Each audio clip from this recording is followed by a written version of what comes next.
Now, I want to talk about a different approach to the stock market.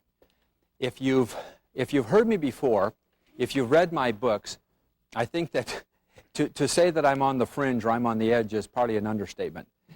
And I don't think that I am. And I think that once people understand this, and once even stockbrokers come around and actually have come to my seminars or read my books, I think all the criticism stopped. The only people that really criticize me continuously are the ones that have never been to my seminars. Because the ones that come, they say, whoa, he's just teaching stuff, that we do all the time. And he may call it rolling stock. We call it channeling. There's different names for it, but it's really the same kind of strategies. And my hope is that that we'll teach new enough things that you'll be able to latch onto them, grasp them, and go home and make some money with them, and that your stockbrokers will come along too. Your stockbrokers will learn and come up to speed. And by the way, I found out, I finally went to a bunch of stockbrokers, and I said, why do you think it is that stockbrokers badmouth me and they don't know anything about me?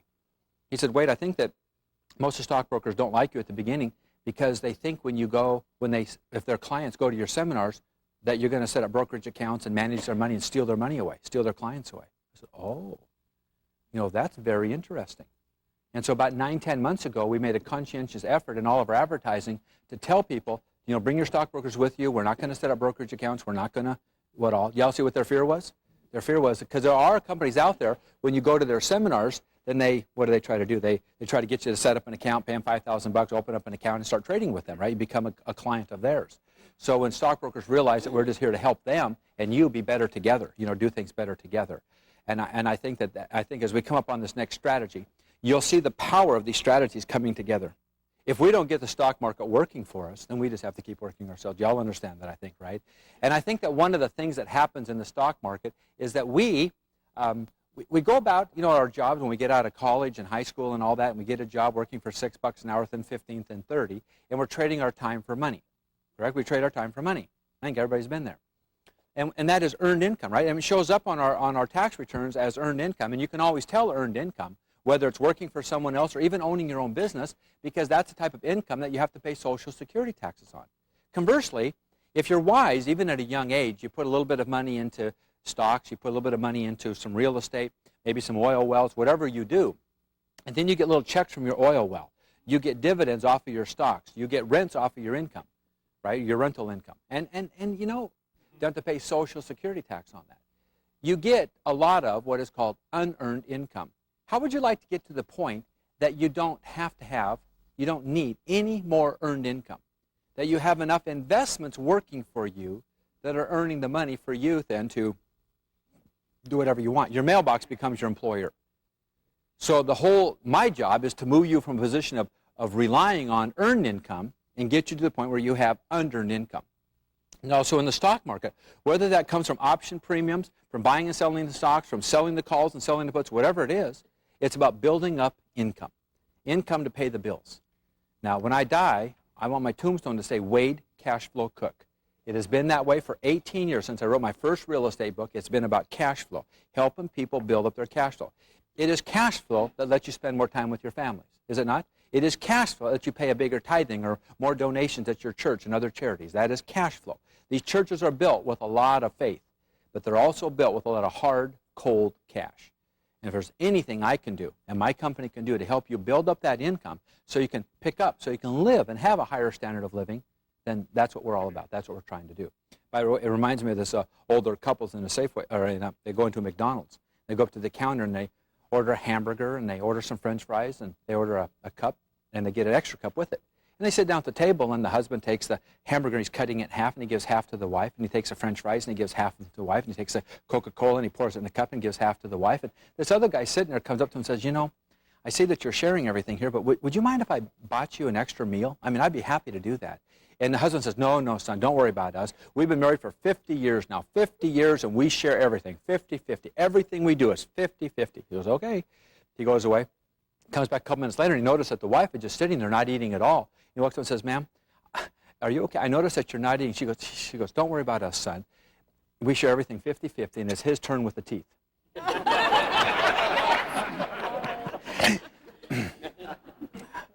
Why is it that so many Americans have to substantially cut down their standard of living at the age of 65? Why is that? And one time I asked that question to an audience, says, why do most Americans end up dead broke? And this little guy sitting off to the side of the room says, because they spend all their money. You know, and that little statement is so much truth, is it not? Because, you know, the average American from the age of 25 to the age of 65 earns something like $2 million. Why is it all gone at the age of 65? And with such little money. Because, see, I really don't think that you need to have hundreds of thousands, even millions of dollars to live and to make several $1,000s a month. Because there are some strategies that we found that consistently work in the stock market where $5,000 will produce $1,000 or $2,000, $10,000 will produce $2,000 or $3,000 or $4,000, $25,000 can produce upwards of $8,000 to $15,000 a month. Tell me, can the average, well, you hear, but can the average family live on $8,000 a month in today's economy? So if I can just get you to $8,000 or $6,000, then you could quit your job and spend more time. And people, I had one person challenge me on this, one person only. You know, it doesn't say that in the Bible, they say. Well, I beg to differ because they were breeding animals in the Bible, were they not? 2 becomes 4, and 4 becomes 8, and 8 becomes 16. And they said, but in the stock market, you're not adding anything to the economy. And I said, find that in the Bible for me. Find in the Bible where it says that you have to be adding something to the economy. It says, get your heart in the right place, right? And serve God is what it says in the Bible. So I'm just trying to do is get people's heart in the right place. If you could, a few hours a day, make enough money to support your family, then could you go do a lot of really good things in your life with and for your family? And whether that's chopping wood in the backyard with your son, or throwing a baseball, or whether it's visiting your grandkids, whether it's going hunting and hiking and doing things, why not? Why not? Spend some really good time. So my job is not to judge your quality of life, but is to help you get some extra income. As an educator, that's all I'm here for.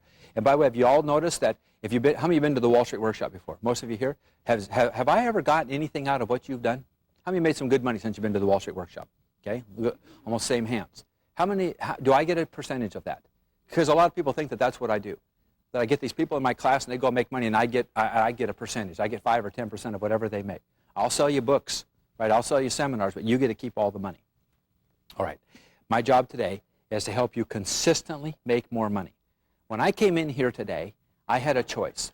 I could teach a bunch of stuff, but what my choice was, I'm going to go teach the very, very best things that I know. Now, we're going to go through bull call spreads, which I really like in a way, but I really like bull put spreads. That'll be our second topic of the day. Then we're going to talk right after lunch about bear put spreads, which I don't like, and then we're going to end the day with bear call spreads and index spreads. You're going to see these types of things come about. You're going to see them explained here to consistently, predictably, as much as possible, make you actual cash money. Cash, when you call your stockbroker and say, I need a check for $3,000, you can go by and pick it up that afternoon, or he can put it in the mail. You want to pay your bills for $4,000 or do something and buy a new car for $18,000, that the cash is in your account to pick up the, to go buy the car. That's what it's about. It's not about equity that hopefully will be growing for the future. It's about cash, actual money hitting your account. So that's our job today, to get to that cash. We're going to start off by talking about bull call spreads. So let's do a quick review so you can see the cousin of, or the grandfather of bull call spreads, which is writing covered calls. Now, most of my students really like writing covered calls. As they come through the Wall Street Workshop, that is probably the second or third favorite topic that everybody does is write covered calls. Buy a stock, own a stock, put up all the money or part of the money, and then sell an option, hopefully at a higher price, to let somebody buy that stock away from you. And by selling that option, you generate income. Right? Whether they buy the stock or not, you generate income. So it's an income generation strategy. So let's go through the basics of writing a call. The formula is we go and find a stock for $18. We buy, say, 1,000 shares of that, and we put up that $18,000. If we want to do it on margin, we could divide that in half and then only put up cash of $9,000 in the account. That's the first process. The second process is that we wait then. And by the way, this is another problem I'm having with some of my students. A lot of people are just too anxious to sell the call. They'll buy the stock on a dip, but then they want to sell the call option when the stock's on a dip. It doesn't make sense, does it? Because you remember that sentence that we said in the Wall Street Workshop and through all my books, when there's a small movement in the stock, there is a, well, you finish it for me. Remember, I want you to say it real loud so the microphone pick you up. No, let's start all over. When there's a small movement in the stock, there's a... Very good. You sound like a choir to me. Okay? When there's a small movement in the stock, there's a magnified movement in the option. So, if you're going to sell the $20 call, wouldn't you be better off waiting for this stock to get up to, from 18 up to 19, even up to $19.50 before you sell the $20 call? Because when the stock's at 18, the $20 call is going for, say, $1. But at 19, it's going for $1.50, and at 19.50, it's going for $1.75. Let's do it right there. Sell the call. Sell 10 contracts of this call. That would generate $1,500, and what have we done? We've bought the stock at 18, and we've agreed to sell it at $20. And we got paid for that obligation. Once again, what risk do we have now? What new added-on risk do we have? That the stock will fly, right? If this stock goes to $24, $28, we've lost out because we've given someone the right to buy it from us at $18. Okay, that is a typical strategy on writing a covered call. Then if you want to figure out your rate of return, you could take, in this example here, you could divide the $1,500 by the $9,000, at the cash that you put up, and you would get a rate of return in this example here of about, what, 22%? Okay. Now we're going to review the problems of writing a covered call. One of the problems, again, on the bottom of page 15, one of the problems of writing a covered call, as I mentioned earlier, was that if you're not careful, if the underlying stock does not have a compelling reason that it's going to go up, it will probably go down, right? Now let's go back to our red light, green light. Part of what I'm doing right now, by the way, is writing a whole new home study course on this red light, green light process. And by the time a lot of you get this video and this video is out and about in the country, that will be done. So any of you will be able to call in and say, is a red light, green light, whole home study course, 3-ring binders, documents, forms, everything, CDs, video presentations, the whole thing on the red light, green light. Now, when that's all done, which will be done in the next several weeks, part of what I'm going to say right now will be in there, which is a comparison of my 13 cash flow strategies and put them all and overlay them on top of the red light, green light. Let's go here right now. In writing a covered call, what if you buy the stock right at the beginning of a red light period of time, right, at 18, and you're waiting for it to go up, but it goes down to 16. And then you look at a red light, green light chart, and you say, no wonder I bought it at the wrong time. So if you're going to buy a call, the stock, to play the game of writing covered calls, when should you be buying stock? When it's on a dip, and a lot of times those dips are right after the earnings period is gone, all the news is played out, there's no more news coming out, and right before it starts to go back up, you buy that stock at 18. By the way, what if it goes back up so fast in that news reporting period of time that before you even write the $20 call, the stock's already at 22? Then you write the 22.50 or the 25. Do you see the point? It comes down to timing. Now, I'm not defining market timing like a lot of other people define market timing. I'm defining market timing as why is it down and why is it up? And what's driving it one way or the other? Okay? So you need something to drive it up, and then you need nothing, and it doesn't drive down. It just trickles on down. Right? Just like this last month of May. All right. We got to get good at this. So one of the problems is, in the problem review, is that we end up getting rid of all of our winners. All those stocks that are up to 25, we just sold it at 20. And it goes to 25 and to 30 and 35 and 40, and we're sitting there having sold it at 20, wondering why we don't have it at 40, right? Because we sold it. That's a problem. Okay, another problem is the amount of margin. There may be even a better way of getting a better rate of return because there is a lot of cash tied up. Specifically, one of the problems is you still own the stock. Just like we mentioned earlier, if you own the stock and that stock tanks down to $12, could that be a bad time? Waiting for that stock to recover back up to 13, 14, try to write that $15 call.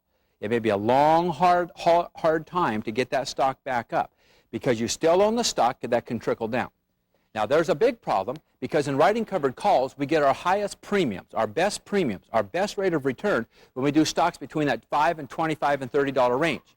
And yet, there's a propensity then to get involved in little no-name stocks, correct? Little stocks that aren't going anywhere.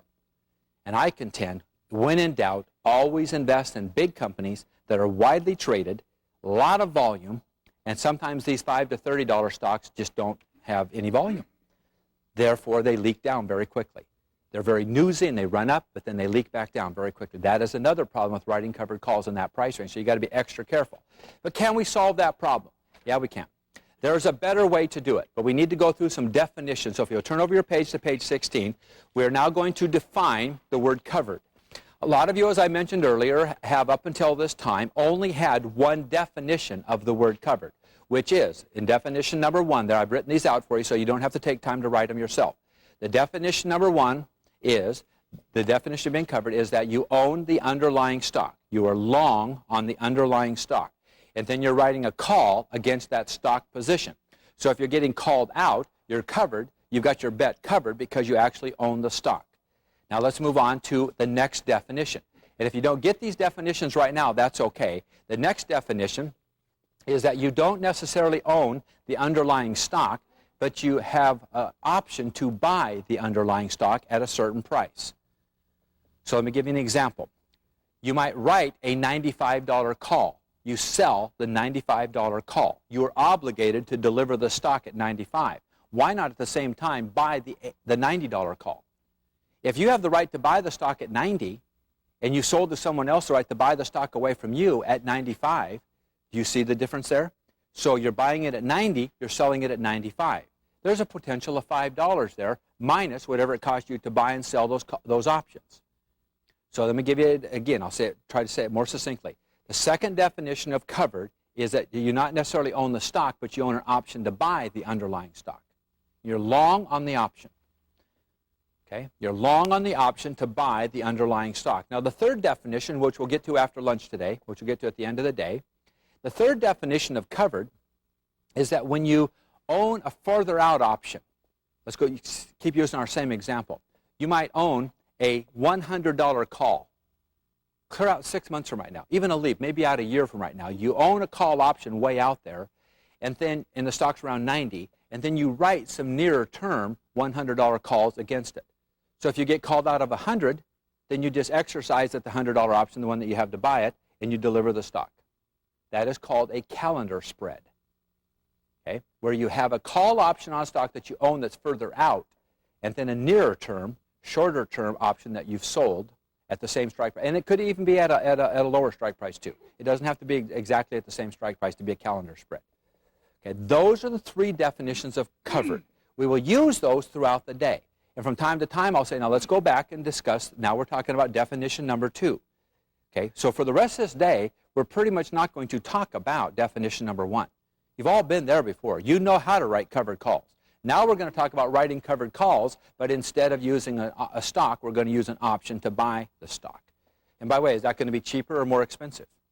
So to buy a $90 call option at $5, $6, $7 is going to be substantially less than buying a $90 stock, even at 50% margin. Y'all agree with that? So there's some there's some cash savings here, less cash put up, right? And let's see if the profits are still there, though. All right, there's a couple more definitions we need to cover.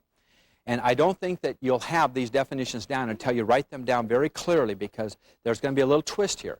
If I were to ask the average person in America that even knows a little bit about the stock market what the definition of bull is, or bullish, they would say up, right? Uptrend, up. That's not totally true, especially when it comes to spreads and options.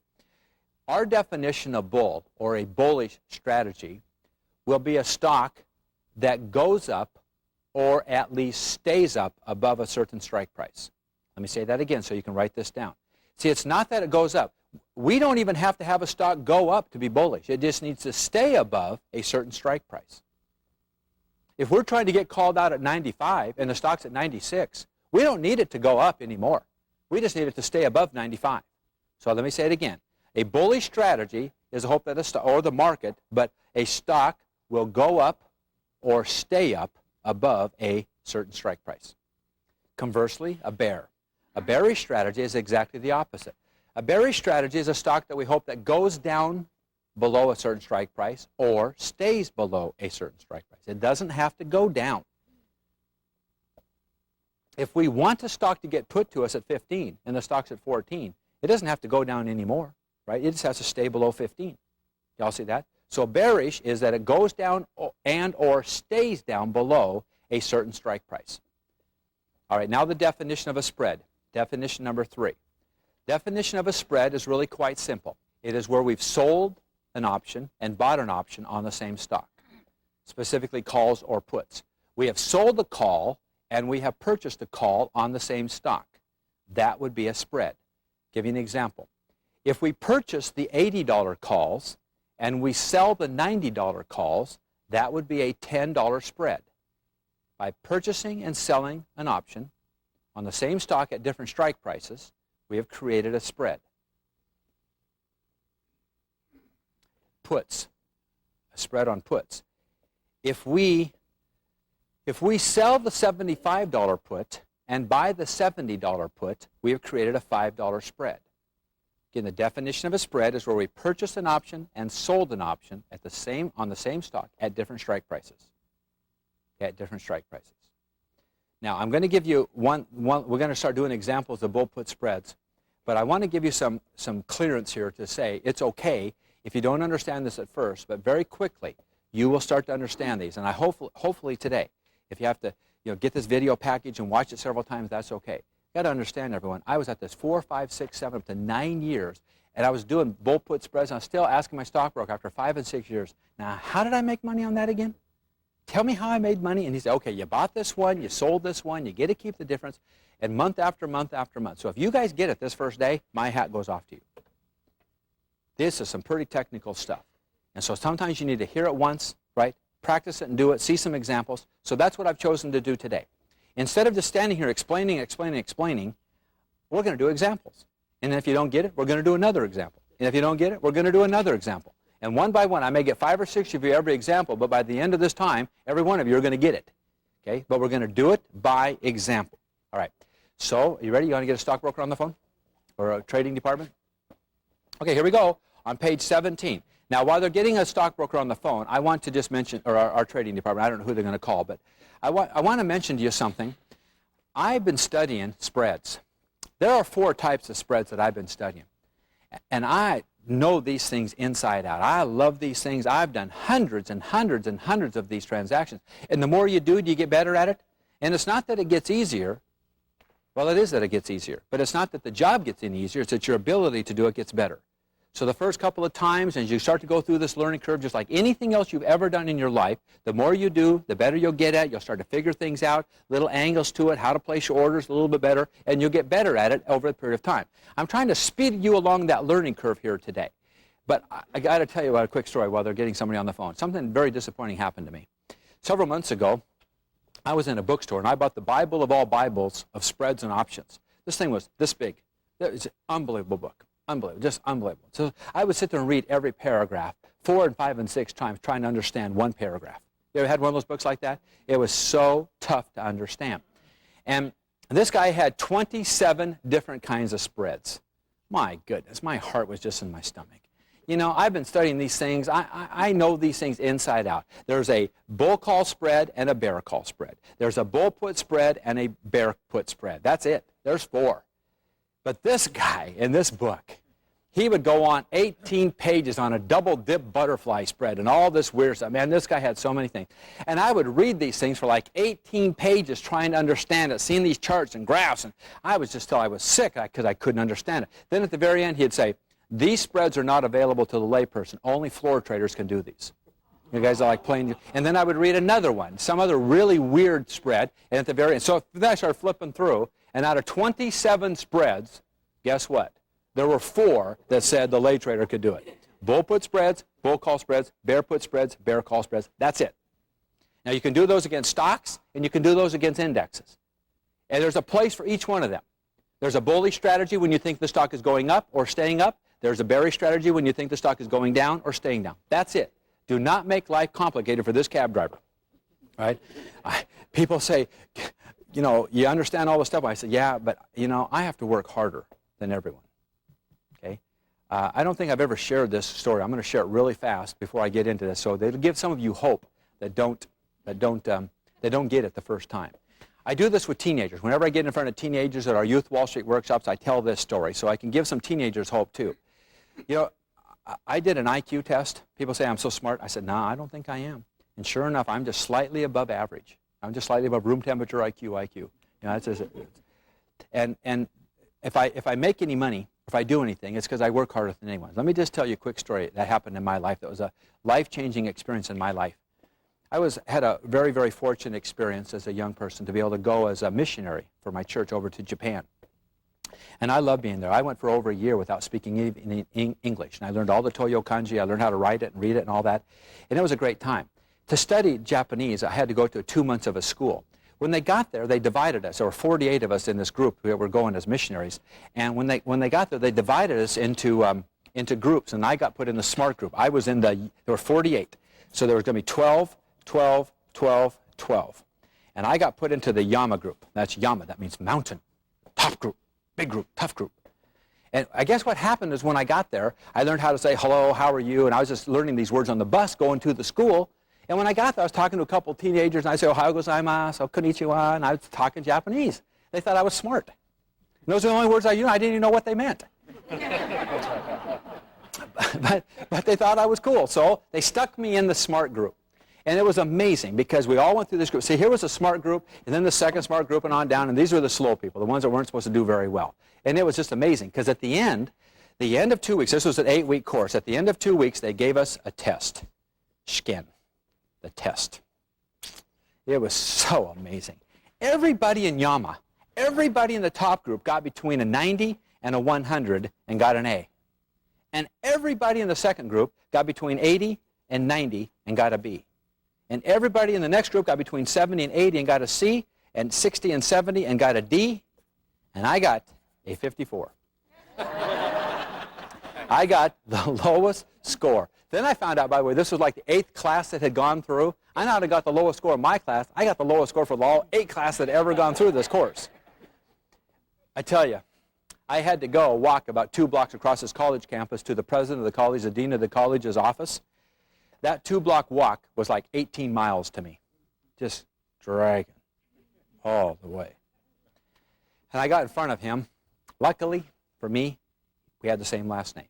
Did not know him. His name was Orrin Cook. And I said, well, what do you want me to do? Want me to go home? Want me to go back to the slow group? What do you want me to do? And he goes, now with that name, I don't. I said, what do you want me to do?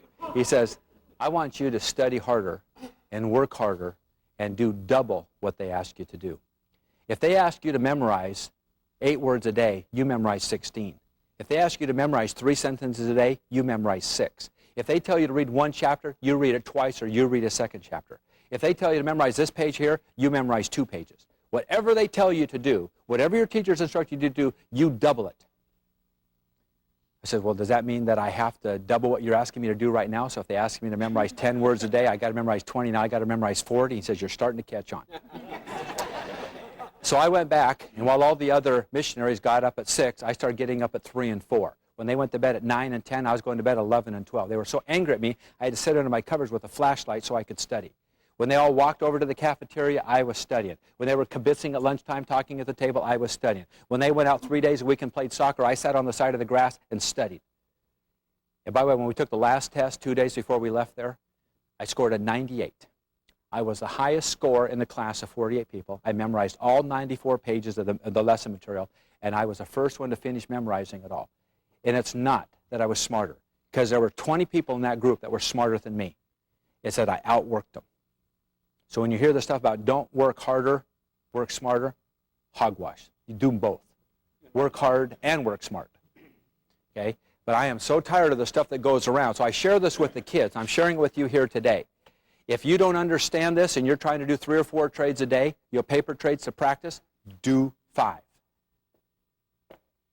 If you need to understand something and read something else again, read it and read it and read it until it becomes part of what you're doing. So that 1 or 2 hours that you've devoted to the financial parts of your life, then excel. Can I give you one of my Wade Cook quotes that's going in my new book that just has my quotes? Mediocrity is never the answer to anything. I'll say it again. Mediocrity is never the answer to any question. If you want to excel at this, why are you thinking that this stock market stuff is any different than any other business or any other career that needs excellence for you to really get ahead? If you want mediocrity, then I hope that that's not why you're here. I hope that that's not why you bought this video set. You're going to study these things and look at these things over and over and over again. Okay, here we go. We got somebody on the phone? Who's there? This is Roger. Hello. Roger. Hi, Wade. How are you? Doing well. Thank you, sir. Nice to have you join us. We're sitting here in a studio, and we're getting ready to do some bull call spreads. And I thought instead of explaining it to everyone, we're just going to do some. So example 4A on page 17, everyone. Let's just write in an example. So have you done any bull call spreads today, Roger, that we could just pick up on or do, or should we just shop around? I think we should shop. Let's shop around. Let's, for fun, what is Microsoft at right now? Microsoft is currently trading 80.5. Okay, let's go there. Let's do Microsoft. Will be our first example. Now, if anytime anybody in the class wants to do a stock or you know of a company, shout it out to me, and we'll get the numbers and see if it works. Okay, you're going to start to see how to do this by doing the example. So we're just going to get right into the example. First example, 4A, Microsoft. Okay, the stock right now is 80.5. All right, I personally believe it could go back down, but I personally believe Microsoft is heading into its news reporting period of time. It's coming up on on June 15th. Earnings will come out in July, et cetera, et cetera, et cetera. This stock could go down to 70, but could easily just go to 90 or 95 too. If this lawsuit heats up, it's going to get ugly. If it starts to wind down, it's going to get very good. Don't know. All right, here's what we do in a bull call spread. We ask our stockbroker for shopping. In this example here, you'll see Ray Cook's strategy is to do the 80 call and the $75 call. So what are the $80 call? We're talking just June now. We've got like a week and a half, 10 days left for June. So let's do June. June is not over with. So what are the prices on the $80 call? The $80 call is currently 2 1/8 bid, offered at 2 3/8. And the $75 call? The 75s are 5 7/8 bid by 6 1/4. Okay. Now, Roger, you're going to have to bear with us on this, okay? Because I've got to, this is the first one we've done, the first example. Here's what we're going to do, everyone. We are going to sell, we're going to buy at the ask, the 75, and we're going to sell. So we're going to buy this one and sell this one, the $80 call. So here's what we're going to do. We're going to spend, right, because we're going to buy this call, the $75 call, and by the way, every example we're going to do here today will be 10 contracts, even though in real life you should do 20 contracts at a time if you can. Right? We'll talk about the 20 contracts in a few minutes. Okay, here's what we're going to do. We're going to buy this one, 10 contracts, $6,250. But we're going to take in, by selling the $80 call, we're going to take in $2,125. So we subtract them. So this is a positive, this is a negative. This is money into our account, this is money out of our account. I'm sorry, other way around. Sorry. This is what we're going to spend, this is what we're going to take in. So we spend $6,250, we take in $2,125. We're going to spend, to do this spread, $4,125. Now, to make how much? To make what? Ignore the stock for just a minute. I'm sorry, ignore the options for just a minute. If we were doing this as a stock purchase and we were buying the stock for $75,000 and selling it for $80,000, how much would our profit be? Buying it for $75,000, selling it for $80,000, we make $5,000. So if we just did the stock and we agreed to sell it at 80, right? By the way, in order to sell it at 80, would it have to be above 80? Right? So so let me say it right now very succinctly. In bull call spreads, we want to get called out. Okay, we want to get called out. To make it work perfectly, we want to get called out. In this case, we want the stock to stay above $80. If we get called out, instead of making that $5,000, we have cost involved of $4,100, $4,125. If we get called out, we will make $875 minus our commissions. Now let's talk about that $875. Is that a nice rate of return for spending $4,125? It's not a great rate of return, but is it okay for the next 10 days? How many like it, by the way, for 10 days? Not bad. And all we have to do to make this thing work is for Microsoft between now and next Friday, right, expiration date, is to stay above $80. If it stays above 80, we get called out. Okay, this is one example. We have created a $5 spread. So the most we can make with 10 contracts is $5,000. But we spent $4,125 to do it. Therefore, our net profit will be $875 and still then minus commissions. Okay, how many get it so far? Okay, you get this one. That's about half the class. Let's do another one then. All right, let's do another one. Just for fun, what's a good one? Let's do C. What's that? Ameritrade? Hey, Ameritrade. AMTD? Correct. Okay. Stock is currently trading 85 1/4 bid, offered at 85 3/8. All right, what are the 80s and the 85s?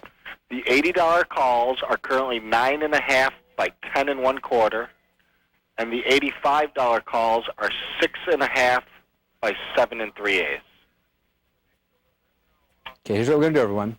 We're going to sell this one and buy this one. Sell, buy. So by buying that, by spending that money, we're going to spend $10,250. But by selling the $85 call, the higher strike price call, we're going to take in $6,500. Just right?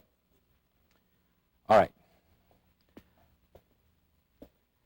The most we can make on a 10 contract $5 spread is $5,000 bucks. Does everybody see that 5,000? Just ignore the options again. It's like buying the stock for 80 and selling it for 85.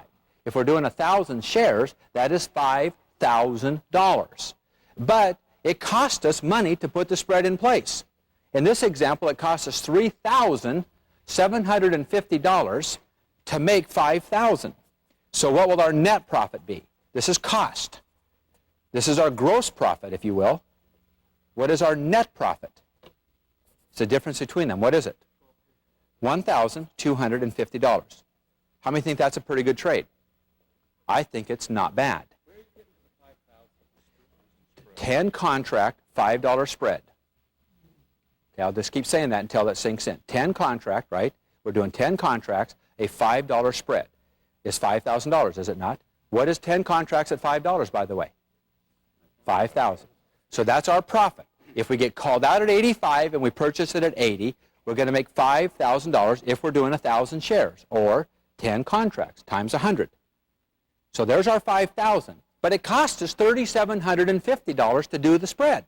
So our net profit in this example is $1,250. You like it or not? Okay, Roger, I like this one, but let me say it again, everyone. When I do bulk call spreads, you don't have to buy into this, but this is Wade Cook talking again. I like to do slightly in the money spreads. Right? I want to get called out at 85. Right? So I want to do the strike price with the stock above 85 because I want to get called out. This one here, is there some risk on a high-tech internet stock? And I know it's a brokerage firm, but now they've moved on to the internet. They're big time on the internet now. Could this stock go down as easily as it will go up? Okay, but what is going on right now with it? So you can't do this isolated just because the numbers work. Is it in a no-news period? Is it coming up on a stock split or other news? This one is coming up on a 3-for-1 stock split. Now, does that add fuel to your fire? Yes or no? What's going on in your brain right now? Is there then a likelihood that between now and the next couple of weeks when it actually does a split, that this stock will go above the 80? Yes? Or the 85, I mean. Stay above the 85. But what if you think that it might go down? With this much play, with $1,250, by the way, what kind of rate of return is that? It's not bad, is it? You put up 30, so the amount of hold in your account now is not buying $80,000 stock. The amount on hold is the cash you put up. Let me say it again. The amount on hold, by the way, turn your page and write that in, if you will, where it says the amount on hold. Okay, what does this spread cost? What is the margin or hold requirement? The amount of the hold is the cash that it cost you to do the deal. Okay, I'm on page 18 right now in the middle. Okay, let's go back over to our example, though. The amount on hold is the cash you put up. Okay, now, let's stay in example number 2, but I want to go down one strike price. You're going to see that there's not going to be very much profit here. But now, instead of doing the 80-85 bull call spread, let's move down one set of strike prices, and let's do the 75-80, and he's already got the answer, by the way. Your stockbrokers will get so good at this that he'll just tell you on the phone, on your car phone, he'll just say, Roger, what would you say? You could do the 75-80 spread at a 4 1/4 right now. Okay, let's do it. Oh, that's not bad then. Okay, watch. We're now doing the $75 call and the $80 call. Give us the numbers, okay, Roger? Okay, you could buy the 75s at 13 3/4 and sell the June 80s at 9 1/2. Okay, now what he just did, everyone, hang on, Roger. What he just did is he just leaped over. Instead of giving us the bid and the ask, he's just going to tell you on the phone, if he were your stockbroker, you could sell it for this and you could buy it for this. Y'all see that? He's not going to give you both. Do you understand that bid and ask? Yeah. So you're going to sell it to one and buy it the other. Right? So give me those numbers again. 13 3/4. We're going to buy the one at 13 3/4 and sell the 80s for what? 9 1/2. And now there's wide spreads in both of those options too. Okay. He's leading me on right now because he wants me to tell you something. Okay? I'll tell you right now. Okay, there is wide spreads between. Okay, so now give me the bid and the ask now that you've said that. Okay, the June 75s are 12 3/8 by 13 3/4. Does somebody see that, everyone? There's over $1 between the bid and the ask. That means there's a lot of volatility there, right, and all that. Okay, what about the 80s? 80s are 9.5 by 10 1/4. Now that's on different exchanges. Okay, also. now we'll come back to why he's wanting me to teach you something. Okay, because he wants as a stockbroker to hurry up the students along the path really fast to put him to work. Let him go do his thing. What his thing is to go work the best deal that he can find.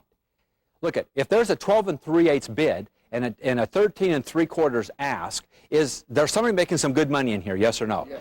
So could they give up 50% or 50 cents of that? Yes or no? Yeah. So the market maker or a stockbroker can get a hold of the people on the floor and say, we're going to put this in as this is what is called a debit spread. We want to do a debit instead of doing a well, let's just do it. What at the market right now, it's 13,750, and then we sell this one for 9,500. Okay, this is a cool one, by the way. If this one doesn't get you excited, there's no hope for you.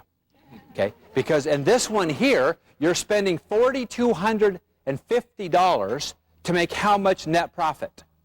What's the other side of this on a $5,000 spread? Okay, you're not answering, so I don't know if you're understanding it. If you're spending $4,250, what's your net profit side of this? $750. How many think $750 on $4,200 investment?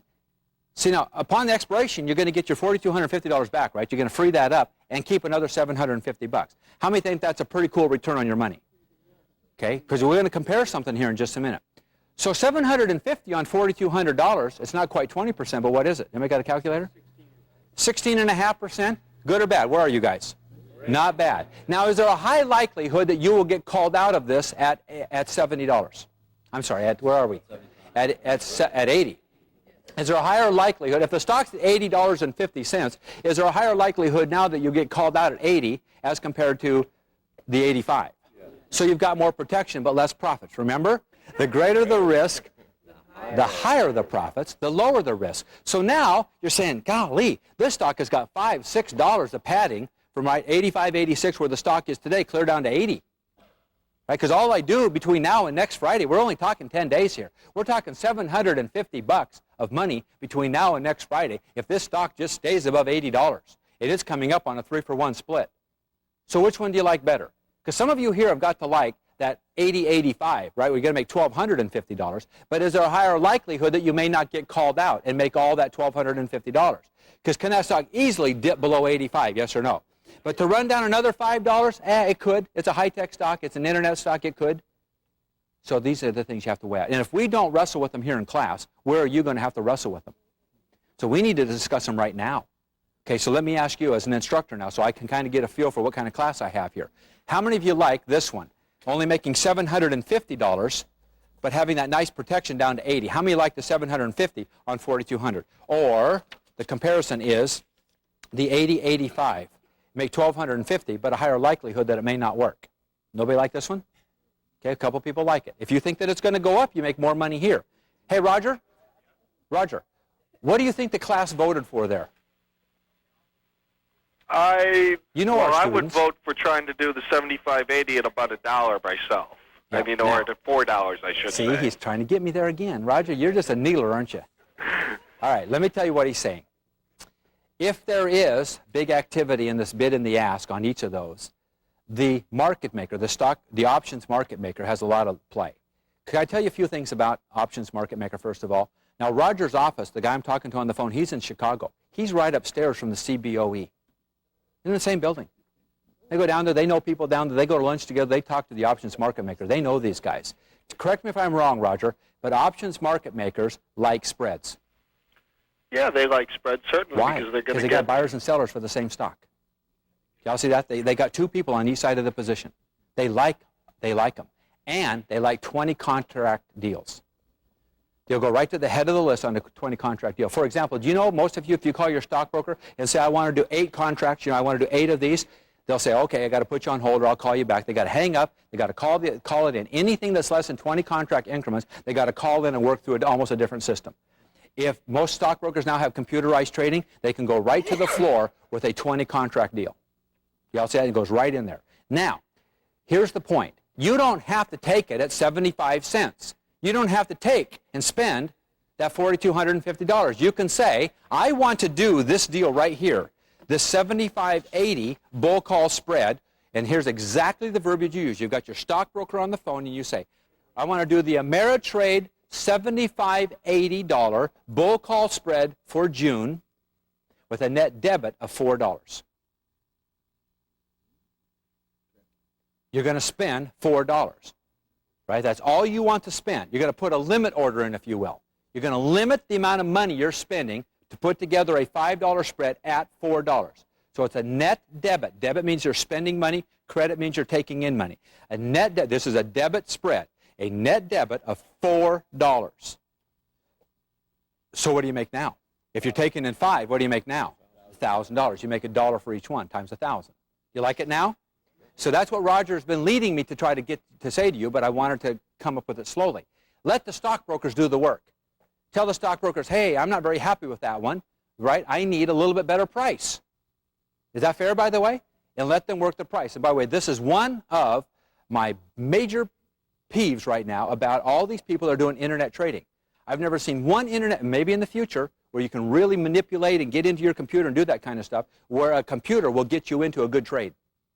But stockbrokers like Roger will get you in and out of good trades all day long. I'll tell you what, Roger, and I'm not saying this to flatter you too much, but to me, everyone, a computer can take the place of 20 ordinary stockbrokers. But no computer can take the place of one extraordinary stockbroker. And you need somebody on your team that's fighting it. By the way, is every 25 cents, every 50 cents a good deal for you, yes or no? My goodness, don't just do 10 contracts right now. Take this up to 20 contracts and tell me what you're spending. If you can pick up a net debit of 4, right, that means $8,000, right, to make how much? So you've got $8,000 cash on hold to make how much if you're doing 20 contracts instead of 10? To make how much, everyone? $2,000, right, instead of $1,000. So picking up that quarter doesn't sound like very much, right? But at times 20 contracts, that's $500 extra dollars. By the way, will that pay your commissions right there, et cetera, et cetera, et cetera. My stockbrokers have got me into so many deals, Roger, Peter, his partner, Dean, and my other stockbrokers, that have made me more money than their commissions will ever cost me. So people come and say, well, I'm getting all my internet trades done for $19. And I say, why are you spending so much money? Well, what are you spending? Well, it doesn't matter what I'm spending, because even if I spend $40,000, but they get me into 1 or 2 extra deals to make me $70,000 a year, the question is, a good stockbroker will make you money, not cost you money. And I don't see any internet sites making people money except for what you place in there. But I say a good stockbroker is making people money all day long. And I'm suggesting that you not go too high-tech with life, right? Life comes down to people working deals, people putting things together. Does it not? Do you agree or not? What do you think? Most of you are not agreeing with me. That's okay. Must have some internet people here, okay? All right, let's do another one. If you don't get it yet, let's do another one. Let's, anybody got another example? How about at home? At home, the stock is currently trading 98 1/2. Is it on a dip right now? Can we get a chart on at home real fast? ATHM? Ooh, look at that dip. Yeah, it took a big dip on Friday. Does it look like it's going up or not? Where is it right now? Well, it's near its lows right now. Okay, near its low. The low today is 97 1/2. I don't have enough information to do this. I'm putting a question mark by it, and I'm not I don't ever make recommendations anyway. But let's do this one though, because let me tell you what's going to happen here, everyone. What's going to happen here with these high-tech internet stocks is they've got big premiums. Now, let me just think this one through with me for a second. We said earlier this morning that the way to make money is to be a seller, not a buyer, right? Well, if you're going to sell premiums, why not sell high premiums? If to sell high premiums, you need high volatile stocks, right? Then why not learn how to be a seller in those marketplaces? A little bit riskier, but a lot higher premiums, a lot more money. So I'm not telling you to be afraid of the risk or not with internet stocks, right? Because most of these companies, my goodness, with 900 times PEs and things like that, you have opened up the elevator and walked out on the 13th floor, right? I mean, these stocks should be as scary as ever. But this at home, by the way, I've got a lot of respect for this company. I think this company is a cool company. Let's just do it. 90, 95, June, bull call spread. Okay, the June 90 calls are Yes. 10 1/2 by 11 1/4, and the Okay. 95s are 7 3/4 by 8 1/8. All right, now what? Okay, 8 1/8. So here we go, everyone. We're going to buy this one and sell this one. Did he say 9 3/8? I'm sorry, 7 3/8? 7 3/4. 7 3/4. I thought there was a quarter. Okay, here we go. We buy this one for $11,250. We sell this one for $7,750.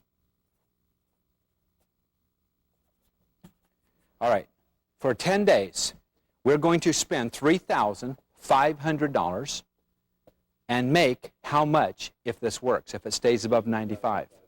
We're going to make $1,500. Correct or no? Where are you?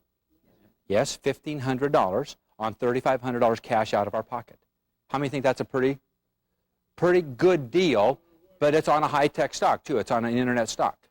Well, it's not an internet stock. At Home is more of the broadband technology, the access stocks. Okay? Isn't it, yeah, the AT&T has taken over part of this or did part of this, right? Okay. Okay, I'm just trying to show you that that's a nice deal, is it not? I don't know if it's a perfect deal for you because there's some risk there. So if there's some risk there, let's move down a strike price. Okay, let's go down. If the stock's at 98, my goodness, let's see if there's something in the 85.90. The 85.90, let's take a look.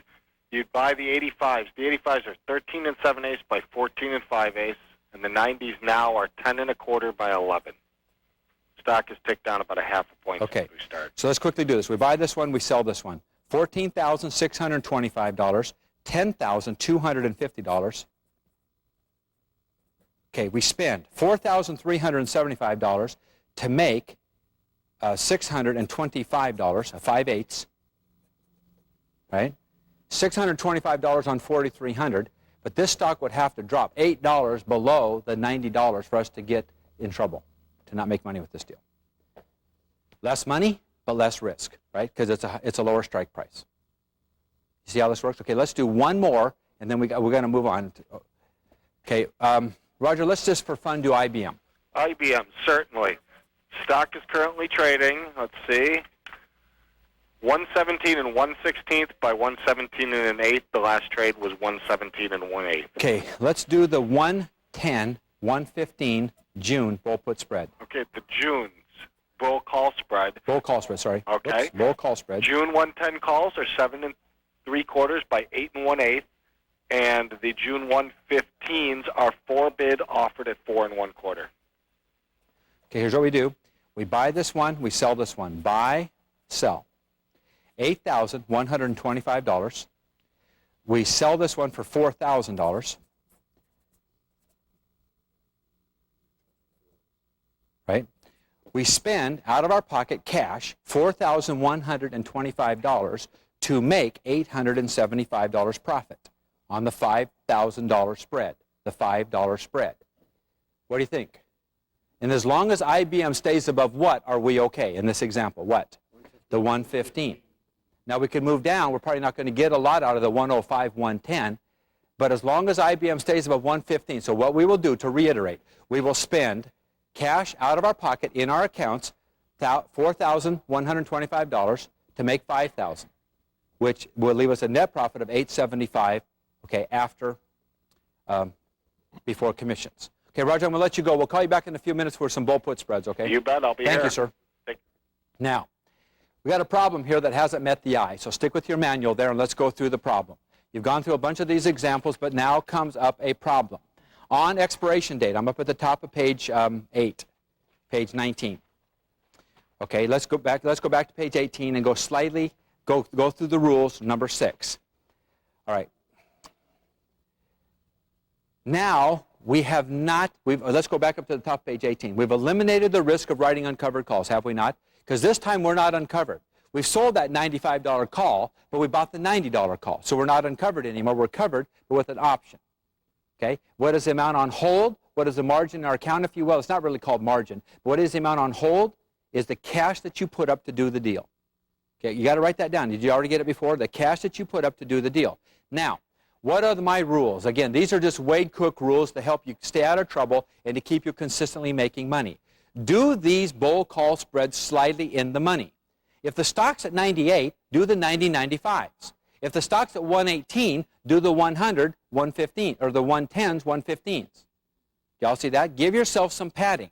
Now, I haven't shown you here today, because we're running out of time before we can come up on lunch, I haven't shown you doing an out-of-the-money call. If the stock's at 118, do the 115 and the 120s. Man, you'll make a lot more money, but is there risk now? Because in order for it to work perfectly, for you to get your whole 5,000 minus what you cost you, you have to get called out. Therefore, it has to go above that strike price and stay above the strike price. So one of the ways I found it's easiest to get called out is do it when it's above the strike price.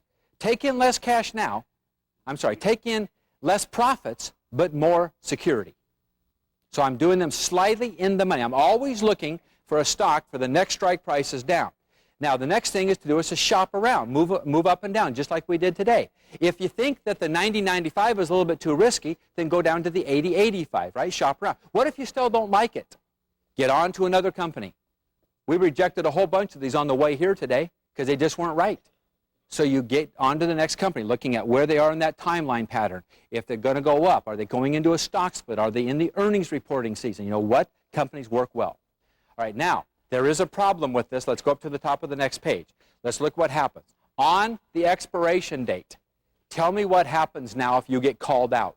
Let's use the example on the screen there. On the expiration date, you have sold on IBM the right for someone to buy the stock from you at 115. If the stock's at 118 or 121, you will get called out at 115. Okay? Now, we got a situation here that I need to slow down on and explain to you, because if I don't go through this, you potentially will not make very much money on this transaction. So here we go. Tell me what could happen on expiration. You get called out. What happens electronically in the stockbroker's computer? What happens with this 110, 115 bull put spread?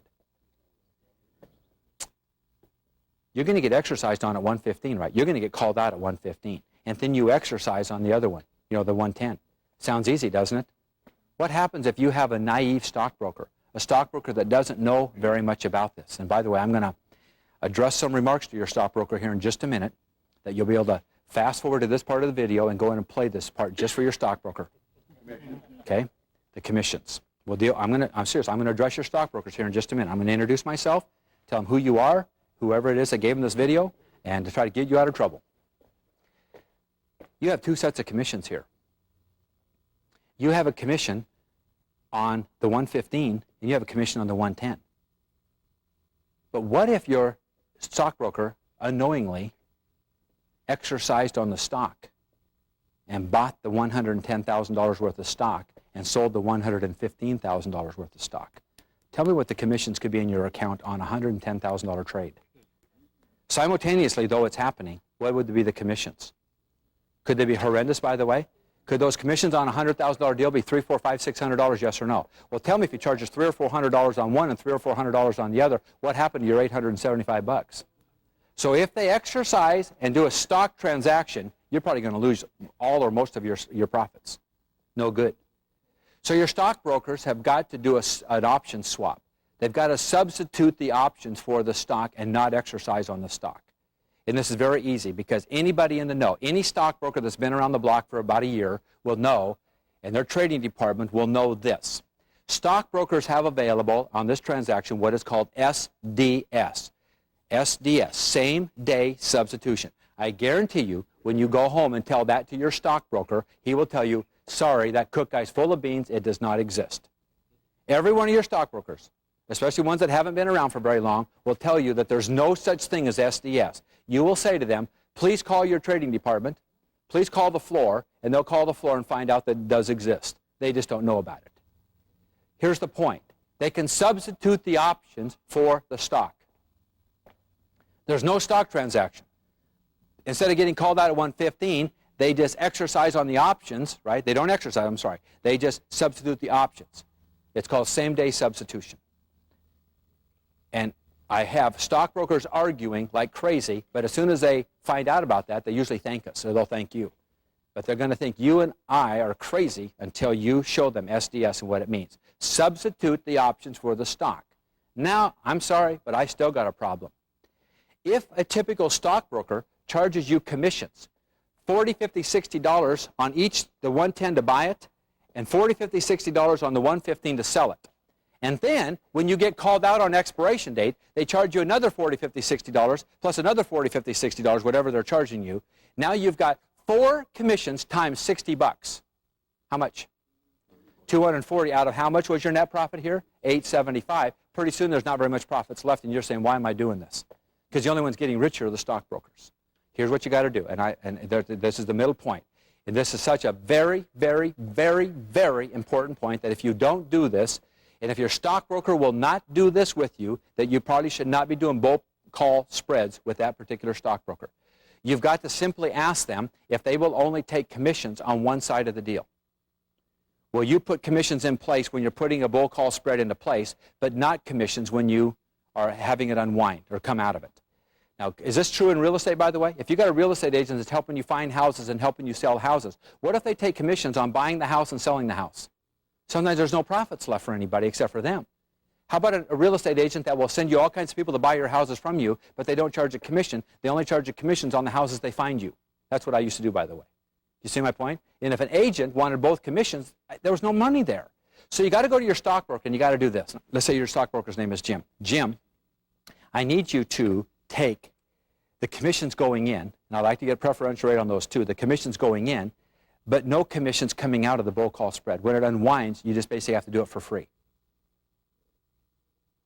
And put your hand behind your back. I want to smack him in the head as you're doing this. Okay? He says, no, I got to charge commissions on both. And I said, Jim, you're not understanding this. I need you to take commissions on one side of the deal. If you're going to take them on both sides of the deal, there's not enough profit there, and I won't do any deals with you. You'll get no business from me. Now what's his choice? So he either gets commissions on a couple of deals, and he does the other ones. Now let me tell you our stockbrokers. We've got different stockbrokers. Some of them do exactly that.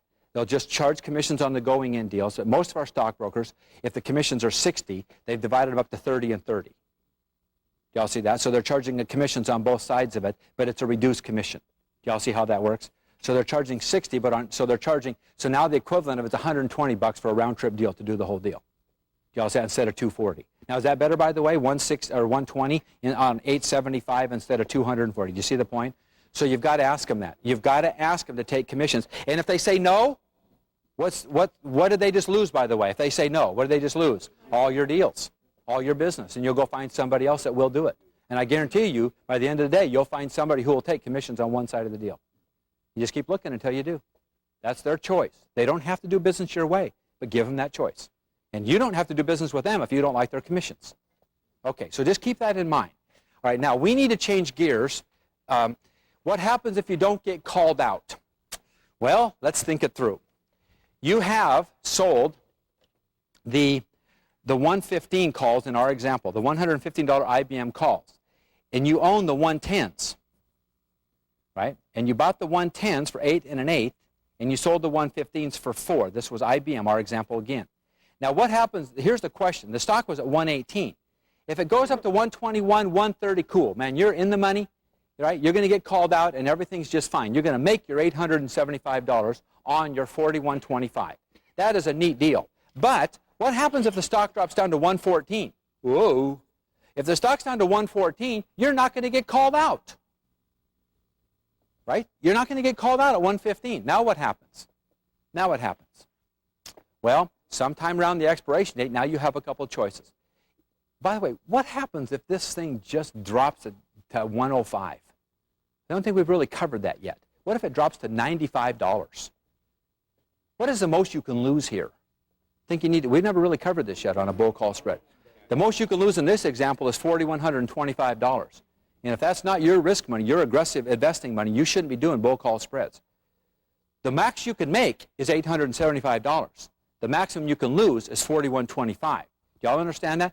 Now, by the way, this is interesting because you'll hardly ever hear Wade Cook say this in any other place in any of my books. But these spreads are transactions where you know your risk and your reward before you ever get involved.